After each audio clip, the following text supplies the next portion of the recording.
Ok, bonjour à toutes et à tous. Allez, on attaque le vif du sujet. Désolé pour les émissions un petit peu blabla avant. Je sais que ça fait chier pas mal de monde, mais c'est encore une fois très important parce que ces notions, même si elles vous paraissent chiantes à écouter dans des émissions d'une demi-heure, c'est des choses que je reprends après. Et le fait de les avoir entendues avant, évidemment, ça vous aide à bien mémoriser. Bref, voilà. Donc c'est voulu en soi, c'est maîtrisé. J'essaie de faire que ce soit le moins indigeste possible, mais bon, vous connaissez aussi ma capacité à parler un peu trop.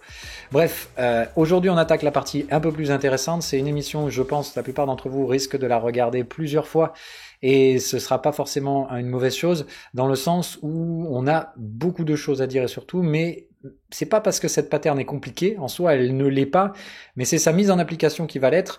Donc répète de ce qu'on a déjà dit dans les émissions précédentes, mais de façon plus rapide. C'est en fait toute la structure qui va se construire autour de cette troisième borne, c'est-à-dire la partie technique et les règles que je vais vous apprendre en soi, c'est pas insurmontable, vous allez même voir, c'est très simple à mémoriser. Le problème, ça va être d'une part d'arriver à ne pas commettre les erreurs de lecture qui vont avec, d'arriver à bien imprégner cette pattern comme un semi-automatisme, et vous verrez qu'il y a aussi quelques petits pièges, mais c'est surtout qu'il va falloir le mettre en application en trading réel, c'est-à-dire donc apprendre la stratégie de quelqu'un d'autre, commencer à appliquer les règles, faire des erreurs, donc etc. Et tout ce processus qui en soi est relativement long, même si la pattern en elle-même est assez simple, prend quand même en général, donc je vous dis plutôt 6 mois, 1 an. Normalement, c'est pour ça cette première phase de switching qu'on avait placée dans l'émission précédente, normalement c'est celle où vous maîtrisez complètement, dans une application en trading réel, la pattern, c'est-à-dire les quelques mois ou semaines selon votre rapidité à l'apprentissage, pour bien vous imprégner de la pattern, les semaines et mois qui suivent pour commencer à l'appliquer sur du trading réel, à petit effet de levier, et puis petit à petit commencer à exposer son capital quand on maîtrise un petit peu plus, du coup, à la fois la pattern et la gestion psychologique du risque. Donc, voilà comment il faut faire votre progression sur la troisième borne de range. Maintenant, cette émission aujourd'hui, pour qu'elle soit pas indigeste, je vais la couper en deux, c'est-à-dire qu'on va parler ce matin de la partie technique, c'est-à-dire comment repérer la zone spéculative de troisième borne de range, à quoi elle correspond, quelle est sa psychologie, etc. Et on attaquera plus tard, dans une seconde émission, la partie gestion du risque, c'est-à-dire, quand il y a la zone spéculative, comment on va aborder le trading dans cette zone. On va pas trader toutes les troisième bornes de range. Et on va pas toutes les trader de la même façon. Donc c'est évidemment tout ça qu'on va développer, mais dans une émission à côté, pour éviter que ce soit trop bourratif sur celle-là, qui à mon avis va déjà au moins durer une bonne demi-heure. Donc on va commencer ça au plus vite. Je me sers d'un support PDF, PowerPoint ici, pour que ce soit un peu plus facile pour vous à digérer. Comme ça, on a un support d'image par rapport à tout ça. Allez, je vous propose de commencer tout de suite.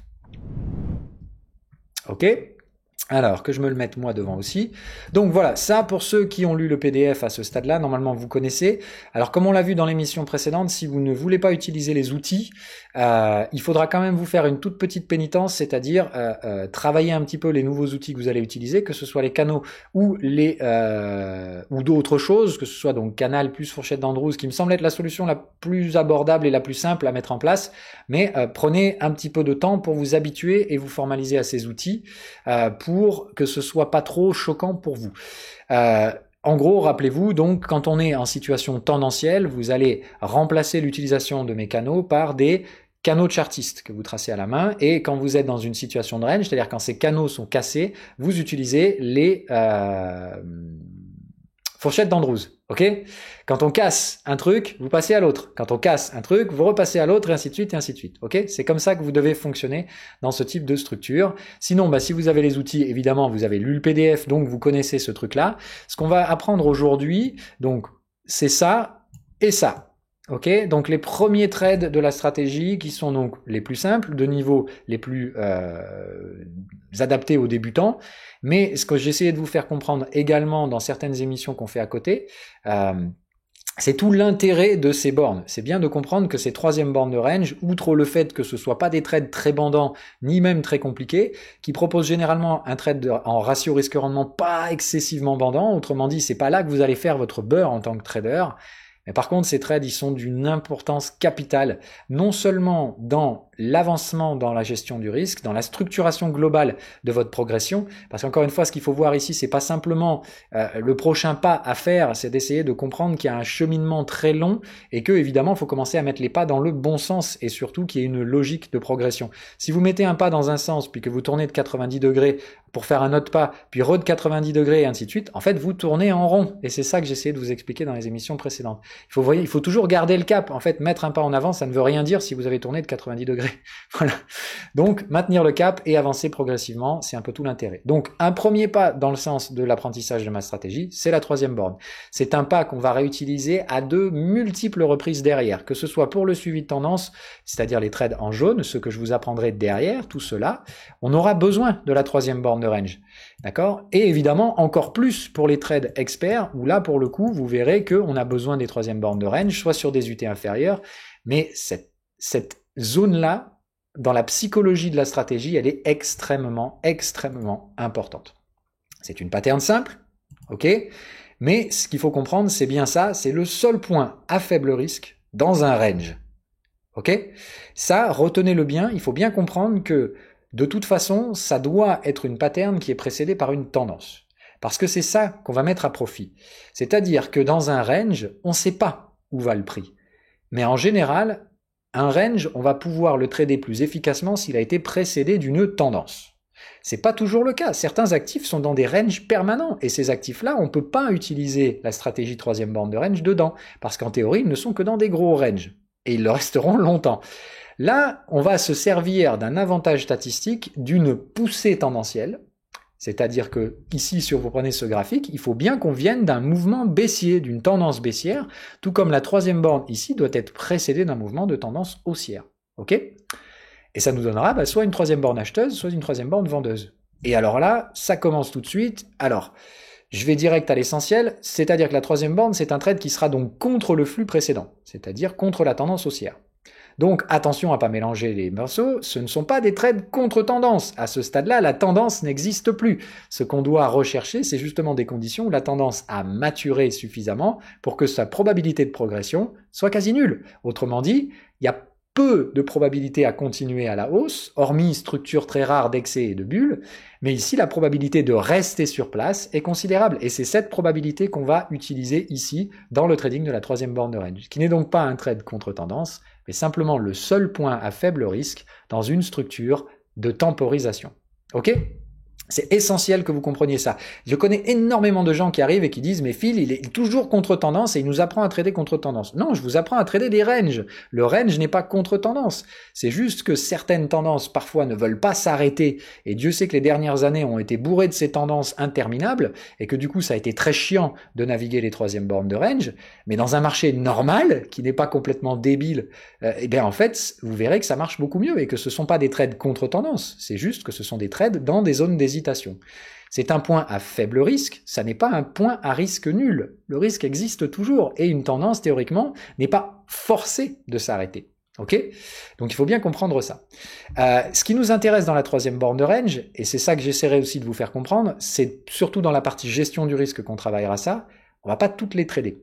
Mais ce qui est surtout important, c'est de les repérer. Parce que ces troisième bornes de range, si vous comprenez le point supérieur, c'est un point de friction dans un contexte déjà hésitant. Normalement, on doit avoir une pause dans la tendance, ou en tout cas une probabilité de poursuite quasi nulle, ou en tout cas assez faible, et dans ce cas-là, on va profiter de cette hésitation pour voir comment réagit le marché dans une zone précise où le marché lui-même ne sait pas où il va. Autrement dit, on profite du plus haut niveau d'hésitation, et donc de spéculation, pour voir comment les autres vont réagir. Il n'y a pas d'aspect déterministe. La troisième borne de range, quand on arrive dessus, on ne sait jamais si on va la trader. C'est vraiment la gestion du risque qui va nous définir si oui ou non on rentre et avec quel type d'exposition et de target. Ok ? C'est important que vous compreniez ça. Mais c'est surtout que même les troisième bornes de range qu'on ne trade pas, il faut les repérer parce qu'elles vont être absolument cruciales, soit pour percevoir de manière très concrète le sentiment de marché et surtout le positionnement et la réaction des troisième bornes de range, on va s'en servir dans le suivi de tendance. Autrement dit, si vous ne savez pas les repérer, si vous ne savez pas les positionner correctement, quand il va falloir faire du suivi de tendance, vous allez faire n'importe quoi. Donc on en a besoin de ces troisièmes bornes de range, c'est la pierre angulaire de tout ce que je vais vous apprendre derrière. Donc oui, il faut commencer par ça, oui c'est chiant, non ce ne sont pas des trades contre tendance, mais évidemment ce ne sont pas des trades sans risque non plus. Mais le risque normalement est rapidement maîtrisé. Ok ? Et important, je le répète ici, si ça n'est pas précédé d'un mouvement tendanciel, si vous tradez des ranges dans des ranges, vous êtes dans une merde noire. Donc, attention à pas faire la connerie. C'est bien clair? Ça se trade à la suite d'un mouvement tendanciel. La troisième borne se trouve dans le sens opposé, mais ce n'est pas un trade contre tendance. C'est simplement un trade où on va profiter d'une forte probabilité d'hésitation pour essayer de prendre un trade avec un risque limité, si les conditions sont réunies, et sinon on prend pas. Mais il faut encore une fois être capable de repérer la zone, même si elle n'est pas nécessairement tradée. Ok? C'est absolument essentiel que vous compreniez ça. On avance parce que du coup, sur cette pattern, il y a autre chose que je voudrais vous faire noter. Et particulièrement ceci, à savoir donc, on va la décomposer en deux sous-patterns, entre guillemets, puisque ici, on va faire, entre guillemets, une introduction à la gestion du risque. On va utiliser cette pattern dans deux contextes différents, avec deux gestions du risque différentes. C'est-à-dire qu'en fait, la pattern troisième borne de range, si vous considérez ça comme une arborescence, en fait, c'est un dossier dans lequel on va mettre deux sous-dossiers. Le range, la troisième borne de range neutre et la troisième borne de range tendancielle. C'est-à-dire qu'il va y avoir deux structures de range qui réagissent de façon différente et qui traduisent deux états de marché différents. Donc, on va rentrer dans cette histoire-là tout de suite.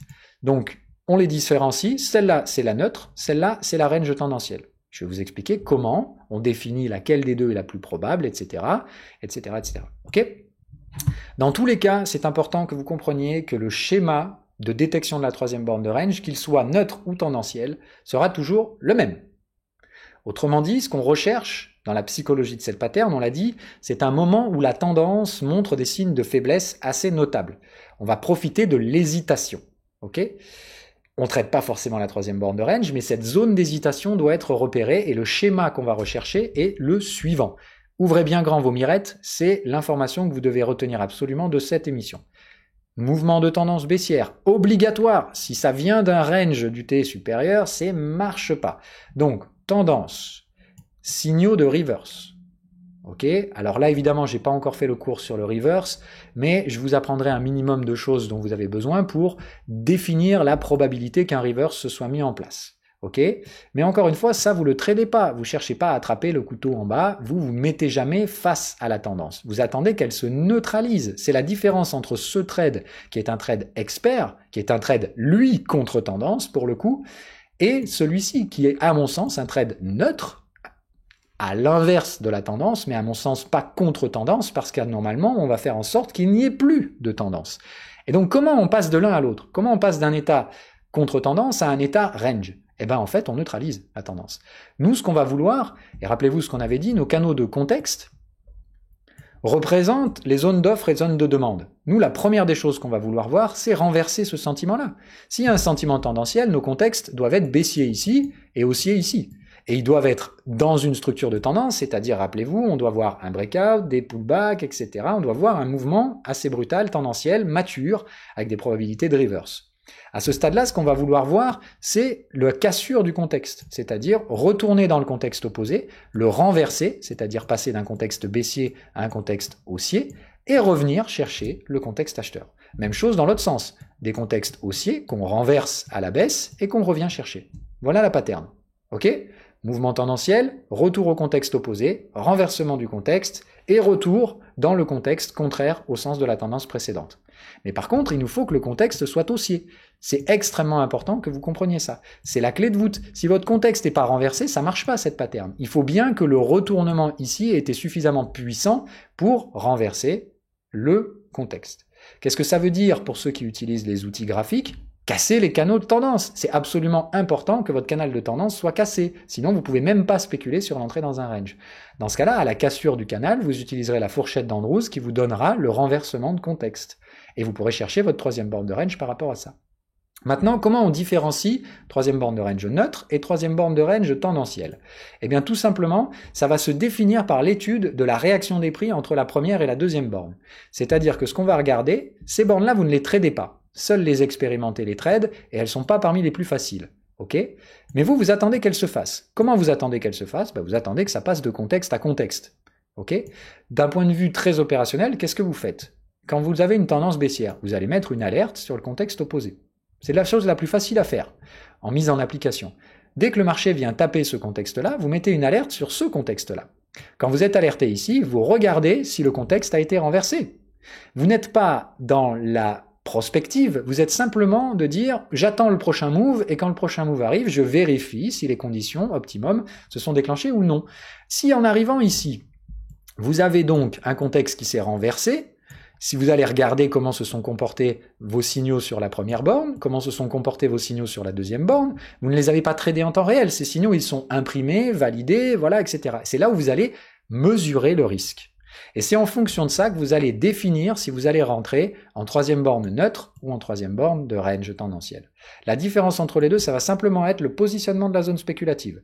Ok, ici sur ce graphique, je vous ai résumé entre guillemets l'essentiel de ces trucs-là. Les petits tirets ici veulent dire qu'il y a un niveau de Fibonacci requis, parce qu'ici on va utiliser à la fois la notion temporelle, la notion dynamique, c'est-à-dire le fait que la gestion du risque évolue dans le temps, les zones d'offre et de demande vont être évolutives, mais il faut bien comprendre que dans un range, le temps, c'est aussi une variable très emmerdante, c'est-à-dire que dans un range, il n'y a pas nécessairement de pression temporelle. Elle existe par l'impatience des investisseurs, mais théoriquement, un range, on peut prendre autant de temps qu'on veut parce qu'on attend souvent une information externe pour sortir de cette structure, soit par le haut, soit par le bas. Et ça, malheureusement, vous n'avez aucun contrôle dessus. Rappelez-vous, théorie du chaos, vous contrôlez rien du tout et votre impatience joue, mais il y a aussi le biais d'incertitude. Donc ici, il faut bien comprendre que le biais d'incertitude joue sur l'élasticité temporelle du range. Donc il ne nous faut pas simplement une lecture dynamique avec des canaux qui évoluent dans le temps, il nous faut quelque chose qui linéarise tout ça, qui lisse un petit peu cet effet temporel. Et pour moi, un effet intemporel, c'est le Fibo. Le Fibo, une fois que vous avez trouvé première borne et deuxième borne, il bouge pas. Il va rester flat tout tant que vous ne ferez pas de nouvelles bornes. Donc le Fibo, il est là pour contrebalancer l'effet négatif de la gestion temporelle d'un canal, parce qu'un canal évolue dans le temps, alors qu'ici le temps va être une variable très malléable. On va donc utiliser quelque chose d'intemporel, le Fibonacci, pour compenser. Ok? Ça, c'est pour vous important de comprendre. Ensuite, donc la différence ici, c'est qu'on va utiliser des niveaux de Fibonacci différents entre le range tendanciel et le range neutre. Ici, sur le range tendanciel, qui aura donc un positionnement plus agressif, on demandera un retracement minimum de 61% pour obtenir au minimum un ratio risque-rendement intéressant. Autrement dit, en plaçant un stop-loss sur le sommet précédent, vous pourrez théoriquement risquer qu'un tiers de l'amplitude du range et vous viserez normalement un débordement du plus bas, ce qui propose des ratios risque-rendement plus intéressants. Ici, normalement, le ratio risque-rendement est de l'ordre de 1 pour 2. Alors qu'ici, on aura un rendement qui sera généralement inférieur à 1 pour 1,5, voire parfois même que 1 pour 1 dans les ranges neutres. Évidemment, la neutralité étant plus hésitante, les ratios risque-rendement et l'agressivité est plus faible. C'est aussi clair. Il faut bien que vous compreniez ça. Ces ranges-là sont plus profitables, mais évidemment, ils sont un peu plus risqués à trouver. Ceux-là, on prend beaucoup moins de risques parce que le positionnement de marché est très hésitant. Évidemment, le rendement est plus faible. Toujours comprendre cette logique, ratio risque-rendement. Plus il y a un risque qui est pris et maîtrisé, plus le rendement à la clé sera là. Ok ? Bref, donc, ici, positionnement 76 Fibo, ici, positionnement 61. Première différence. Ici, on est donc plus exigeant sur le niveau de retracement qu'on recherche. Ici, évidemment, le stop-loss sera moins cher, mais ici également, le rendement est moins élevé. Et la gestion du risque qu'on appliquera et dont on parlera dans la prochaine émission n'est pas du tout la même non plus. L'autre petite différence, c'est qu'ici, on va se positionner sous les contextes. Rappelez-vous ce que représentent les contextes. Ça veut simplement dire que c'est la zone optimale de positionnement supposée de l'offre et de la demande. Et entre guillemets, si on va au-delà, c'est que les investisseurs perçoivent un risque, et plus on va loin, plus ce risque est perçu comme élevé. Donc évidemment, comme ici on va hésiter, on va se positionner sous le contexte. Comme ici on aura une raison de penser que le marché est en lieu de se positionner correctement, on se positionnera à l'intérieur du contexte. Ok ? Donc, autrement dit, ça définit le positionnement de la zone spéculative. Quand on est dans une troisième borne de range neutre, on va demander des prix légèrement plus attractifs et des Fibonacci, des niveaux de retracement plus élevés. On prend moins de risques, le rendement sera évidemment moins important, mais par contre, on essaye de se positionner. Et encore une fois, est-ce qu'on va trader ou pas cette zone-là dépendra de la gestion du risque et des signaux qu'on aura. Mais ce qui est important, c'est de savoir repérer cette zone et de regarder par la suite comment les prix vont y réagir, même si on ne trade pas, parce que ces informations seront capitales pour le suivi de tendance. Ok? De même que quand on a des raisons de penser que le range va être tendanciel, dans ce cas-là, on regardera comment les prix réagissent à l'intérieur des contextes et en fonction des gestions du risque qui seront proposées, on se positionnera oui ou non. Mais c'est jamais déterminé. On ne sait jamais. On va travailler d'abord et on va regarder comment ça réagit. Ok? Très important que vous compreniez ça. C'est vraiment absolument essentiel. Comment on définit les deux? Je vous donne les règles. Très simplement, entre première et deuxième borne de range, il va y avoir des comportements différents.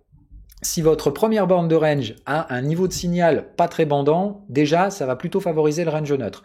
Si vous avez vraiment des signaux bien baissiers ici, bien contre-tendance, type exit, ou des vraies structures, style squeeze, etc., ça montre que la tendance est vraiment mature, qu'il faut se calmer, qu'on va ranger et que le range sera probablement très construit. Ces ranges-là sont souvent les plus sains. La structure ABC Elliott Wave, ça, vous allez dire, ouais, mais ça retrace plus profondément. Mais en soi, ça, c'est beaucoup, beaucoup plus sain pour faire du suivi de tendance que ça. Ça traduit vraiment l'hésitation, le triangle. Donc attention, ces structures-là, même si elles retracent un peu plus et qu'elles peuvent paraître plus baissières, c'est-à-dire qu'un range baissier bien construit, c'est plus haussier qu'un range neutre.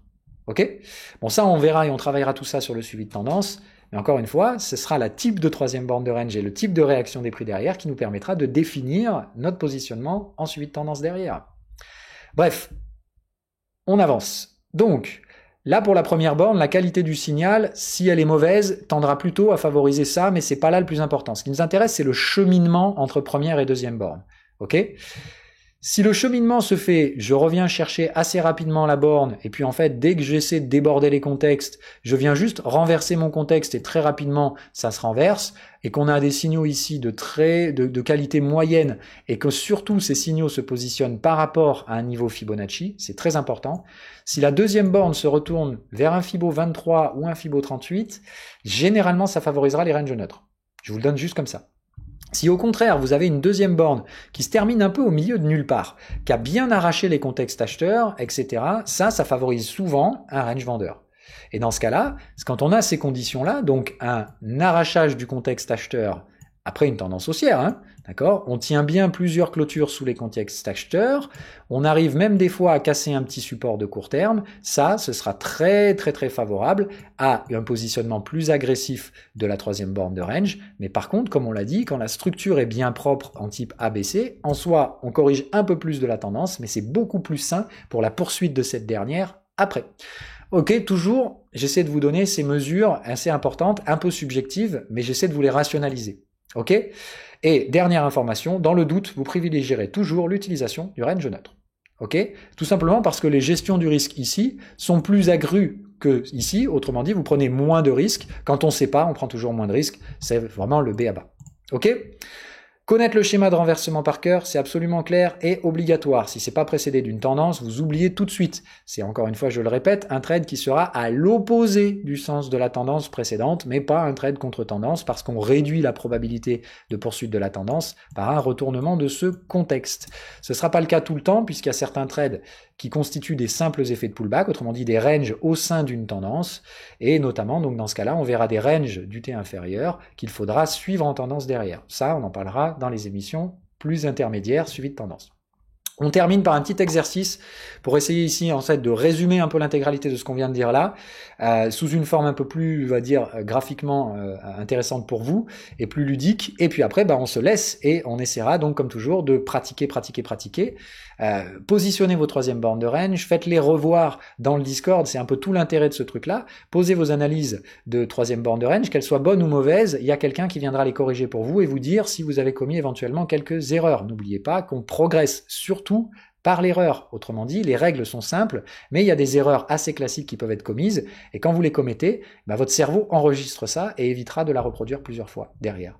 Donc, faire l'erreur, c'est pas grave, on ne progresse avant tout par la pratique, et surtout, si vous avez peur de faire des erreurs, vous allez surtout pas avancer. Je vous ai résumé l'essentiel des 4 erreurs qui sont faites, généralement les erreurs les plus communes faites sur les troisième bornes, que vous allez donc très probablement commettre, mais apprenez à les repérer le plus vite possible, ça fait une progression plus rapide. La première, c'est tout simplement de trader quand on est à l'intérieur d'un range du T supérieur. Comme on l'a dit, rappelez-vous, comment on définit le fait qu'un marché entre en phase spéculative, donc en phase de range, c'est quand on frappe de contexte à contexte et qu'on retourne un contexte de tendance précédent. Ici, dans l'exemple que j'ai mis ici, on voit bien qu'il y a un mouvement de tendanciel qui se termine d'ailleurs avec un bel excès, et on voit bien ici que le marché retrace. et renverse le contexte. Donc on sait qu'ici, la tendance, au moins à court terme, est neutralisée et on passe en mode range. On sait donc qu'il y a une troisième borne de range qui arrive, parce qu'ici on a eu une première borne et une deuxième borne qui a renversé notre contexte. Donc on a bien borne 1 et 2, on sait que la troisième arrive. Maintenant, est-ce qu'on va la trader? On s'en fout. Ce qui est important, c'est que quand vous voyez ce pattern, vous savez qu'une troisième borne arrive. Il va falloir me la positionner. Qu'on y réagisse, qu'on n'y réagisse pas, elle existe déjà. Elle est juste potentielle et il va falloir voir si on vient la déclencher. Pour la déclencher, il faut juste retracer jusqu'au contexte opposé. Il faudra évidemment, pour pouvoir la trader, minimum 61% de retracement. Hein, on a bien compris. Donc, bien comprendre ce truc-là. Ici, il y a une troisième borne de range, tout simplement parce que on vient du contexte acheteur haussier en tendance, au contexte vendeur qui renverse, et ici, quand on revient chercher le contexte vendeur, troisième borne de range. Et pourtant, ici, il y a une erreur assez classique que vous allez faire, c'est que vous allez dire, celle-là, moi je vois rien, ça va pas travailler les prix ici, il y a que dalle. Et bien pourtant, si, on va pas la trader, parce qu'ici, il n'y aurait pas la gestion du risque pour le faire, mais si vous ne notez pas cette zone, vous ratez une quantité astronomique d'informations dont on aura besoin dans le suivi de tendance et dans la mesure de la santé de l'évolution d'une tendance. Ok ? Et pour du suivi de tendance. Donc il y a bien une troisième borne de range et il ne faut pas l'oublier tout simplement, pas parce que le prix l'a traversée en ligne droite, qu'elle n'existe pas. Ici, il y avait bien une zone d'hésitation, simplement les opérateurs ont décidé de s'en battre les couilles. Mais c'est une information. Si vous ne la prenez pas, vous ratez une information qui, en l'occurrence ici, est assez importante. Il y a une autre troisième borne de range ici, puisque donc on fait un nouveau sommet, donc on continue dans le schéma creux et sommet ascendant, égale la tendance c'est simplement poursuite ici, on attend simplement la nouvelle neutralisation, c'est-à-dire qu'on revienne chercher le contexte et qu'on le casse. Autrement dit, on revient chercher le contexte, vous mettez votre alerte sur le contexte opposé, vous êtes déclenché ici, vous voyez que le contexte a bien été renversé, ok, mais par contre, pourquoi ici il n'y a pas de zone de troisième borne de range? Elle est Fibo. Eh oui, là, il n'y a pas du tout 61% de Fibo. Donc n'oubliez pas de bien respecter l'ensemble des règles. Ici, on est au maximum à 50% de retracement, il n'y a pas de zone spéculative. Les traders spéculateurs vont attendre au moins 61% de retracement dans un cas de figure pareil. Ici, on a bien cassé le bottom, donc on est potentiellement dans le cas de figure d'une seconde borne de range favorable à un range vendeur, donc on pourrait trader dans le contexte, mais il faudrait qu'il y ait plus de retracement. Autrement dit, si on était monté un peu plus haut ici, il y aurait bien eu une troisième borne spéculative là. Là, en l'occurrence, les niveaux de Fibo sont requis ici, et là, on est bon. Par contre, celui-là, on a retracé 76% et on a cassé les bornes de contexte. Donc, même si on avait un range tendanciel favorable, ici, en l'occurrence, le marché n'a proposé qu'un range neutre. Et ça traduit encore une fois quelque chose qui n'est pas une mesure absolument subjective de « je pense que le marché est ceci, cela ». Là, on voit objectivement parlant qu'il y avait les conditions favorables pour un range vendeur et que le marché n'en a pricé qu'un range neutre. Autrement dit, ça traduit clairement une belle indécision des opérateurs de marché. Et ici, on voit que la tendance haussière est probablement très saine et va probablement se poursuivre parce que ce qu'on voit ici, en soi, traduit le fait que même s'il y avait des risques, les investisseurs s'en sont un petit peu balancés, quoi. Et ils sont allés plutôt, au contraire, chercher des prix plus attractifs pour revendre, ou en tout cas gérer le risque des portefeuilles. Ok ? Donc là, il y a bien 2 troisièmes bornes de suite, parce qu'on a fait un nouveau plus haut entre chacun. À partir du moment où vous avez une troisième borne, vous êtes donc en range sur cette unité de temps-là. Attention à donc ne pas commettre l'erreur numéro 1, trader des troisièmes bornes de range, alors que vous êtes dans le range d'unité supérieure. Ça veut dire que là, admettons que si on est en daily, d'accord ? Si vous vous mettez à me chercher les troisièmes bornes de range en 4 heures, ça va pas marcher, parce que vous êtes à l'intérieur du range daily. Ok ? Donc bien comprendre ce truc-là, et ce mécanisme-là, c'est une source d'erreur assez importante. Rappelez-vous que la stratégie utilise le multi-time frame. On regarde toujours 2 time frames. Et ce que vous voyez là, ici, le canal de tendance, doit être votre contexte du T inférieur. Autrement dit, là, je vois les contextes. Si je suis en daily, ça, ce sont mes contextes 4 heures. Donc quand je viens de faire une troisième borne daily, je sais qu'il n'y a plus aucune troisième borne de range 4 heures qui va suivre. Ok ? J'espère que vous comprenez ça. Donc ça, c'est vraiment important. En tout cas, tant qu'on n'aura pas fait soit un nouveau plus haut, dans le sens de la tendance, soit qu'on n'a pas renversé cette tendance par un mouvement de tendance baissière. Ok ? C'est bien compris, ça, j'espère que vous captez le truc. Ok ? Il y a un autre cas de figure qu'il faut noter, c'est tout simplement celui-ci. Pourquoi celle-là de troisième borne de range, qui est donc en 4 heures, qui est donc sur le canal de tendance, ici on voit bien la pattern, le canal de tendance était haussier, on le renverse et on revient le chercher, il y aurait théoriquement ici la pattern, mais sur l'UT inférieur. Pourquoi ici elle n'est pas bonne celle-là? Ça c'est une autre des règles. Rappelez-vous, on ne trade pas tant qu'on est dans un range du T supérieur. Ici, Certes, vous avez retourné votre canal 4 heures et vous revenez le chercher, mais vous avez aussi retourné le canal daily. Et dans ce cas-là, on trade toujours sur l'UT supérieur. S'il y a un range qui se met en place ou une neutralisation qui se met en place en daily, ne cherchez pas les troisièmes bornes 4 heures. Par contre, ici, elle existe. Vous avez bien ici formation d'un nouveau plus haut. Ça, c'est bien tendanciel en termes de trucs. On a bien fait un nouveau plus haut, on a cassé une résistance. On revient chercher le canal de tendance, on le renverse et on revient le chercher ici. Là, il y a bien une troisième borne sur l'UT inférieur. OK ? Donc ici, on pourrait dire même chose. J'ai bien un canal qui a l'air tendanciel, on casse un support. Pourquoi celle-là, elle n'existe pas à votre avis ? Elle aurait marché, hein, on est bien d'accord, vous voyez bien la réaction de prix, elle a bien marché, mais ça, c'est pas une troisième borne de range. Ça, en soi, c'est un autre trade, c'est un trade de suivi de tendance, qu'on verra plus tard, mais c'est pas une troisième borne, donc attention à pas mélanger. Eh bien, rappelez-vous ce qu'on a dit, quand vous avez une troisième borne ici sur l'UT supérieur, il n'y a plus de troisième borne sur l'UT inférieur, puisque vous êtes toujours à l'intérieur du range, ici qui est un canal baissier, et tant qu'on est dans ce canal baissier, il n'y a plus de troisième borne de range sur l'UT inférieur, sinon vous enfreignez la règle et vous faites l'erreur numéro 1. Vous êtes en train de trader un range dans un range d'UT supérieur, alors qu'en réalité, vous devriez cadrer votre marché sur ce range d'UT supérieur. Ok ?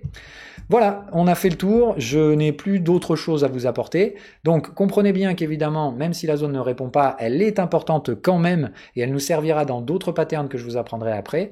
Donc apprenez surtout à repérer ce schéma. J'ai un mouvement de tendance clairement visible, je ne cherche pas à lutter contre, je ne cherche pas la première borne de range. J'attends qu'elle soit validée par le retour sur le contexte de support.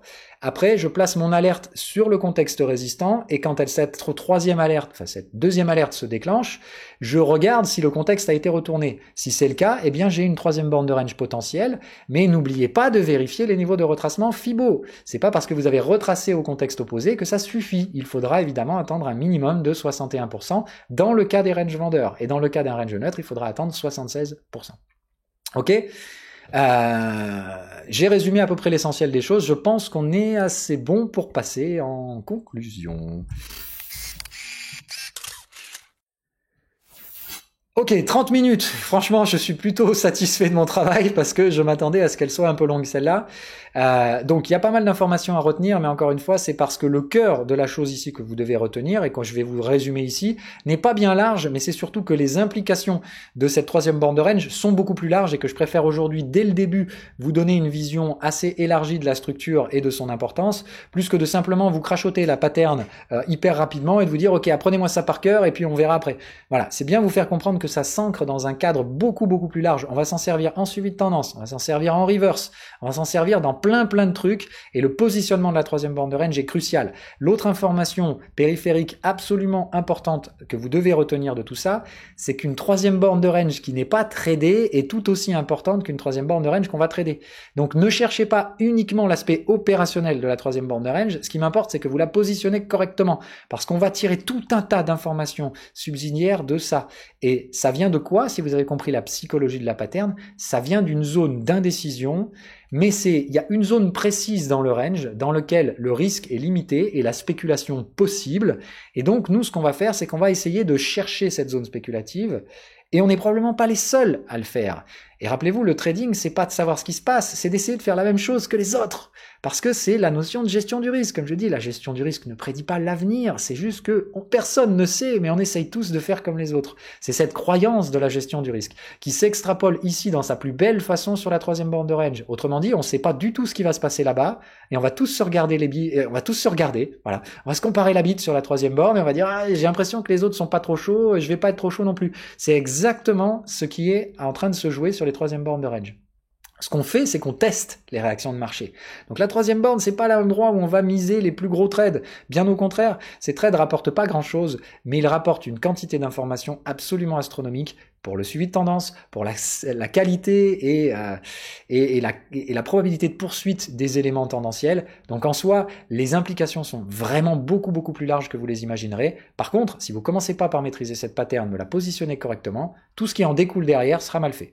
Donc c'est pour ça qu'il vaut mieux que vous passiez beaucoup de temps à vous imprégner de cette pattern, faire des bêtises, apprendre à la trader, apprendre à faire sa gestion du risque, parce que c'est une très bonne introduction pour la gestion du risque, même si clairement c'est là aussi que vous verrez la troisième borne de range, trader dans un range psychologiquement parlant, ça va vous mettre à très rude épreuve.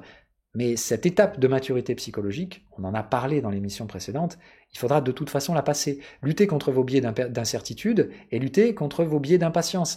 Et autant vous dire que dans les ranges, vous allez être dans une merde noire avec ces deux biais-là, mais de toute façon, il faudra que vous passiez à travers ces deux biais, que ce soit à l'intérieur d'un range ou dans une tendance. Moi, je pars du principe qu'il vaut mieux concentrer toute la merde au début, comme ça, quand vous progressez après, vous avez eu des bases solides. Autrement dit, je vous fais trader dans des ranges où votre psychologie va se prendre une tollée mais monstrueuse, parce que vous allez voir que maîtriser les règles de la pattern, c'est pas si dur. Les appliquer en trading réel avec votre argent, ça va être compliqué, parce que vous allez donc être confronté à vos biais d'incertitude et à vos biais d'impatience, et dans un range, tout est fait pour les faire travailler à mort. Donc, c'est là où vous allez travailler votre première phase de progression vers le trading. C'est pour ça qu'à mon sens, c'est pas le trade le plus facile pour des débutants, mais c'est le trade le plus pédagogique. Et surtout, une fois que vous l'avez, la progression derrière, vous allez voir, une fois que vous maîtrisez bien la troisième borne et qu'on commence à faire des trucs intéressants avec, c'est là que vous allez commencer à dire « Putain, il était pas con le mec de m'apprendre ça au début. Je me suis fait chier avec cette merde de troisième borne, mais ça valait la peine. » En tout cas, c'est la progression normalement qui suit. Ce déclic-là, vous l'aurez autour de 6 mois, 1 an, comme on l'a dit. C'est-à-dire qu'au début, vous risquez d'avoir ces espèces d'œillères qui vont vous dire « Mais putain, mais il fait chier ce trade, en plus, je n'arrive pas à le faire parce que ça marche pas. » Et en fait, ce qui marche pas, c'est surtout souvent votre gestion psychologique dans le range. Donc n'oubliez pas, et on fera des émissions éducatives sur la partie psychologique, plus tard, un peu plus loin dans cette série, il y aura plein de choses à travailler, pas que la partie technique de cette troisième borne de range. Okay, mais c'est une étape longue dans la progression, 6 mois, 1 an. Par contre, une fois que vous passez cette étape, c'est là qu'on arrive sur les trucs un petit peu plus intéressants et un petit peu plus rémunérateurs. Voilà. Sur ce, je vous souhaite une agréable journée et je vous donne rendez-vous dans la prochaine où on parle gestion du risque, comment on décide si on trade pas ces patterns. On va rentrer dans la partie donc un peu plus signal et un peu plus subjective, mais on va encore une fois essayer de rendre ça toujours plus rationnel. Et à la prochaine.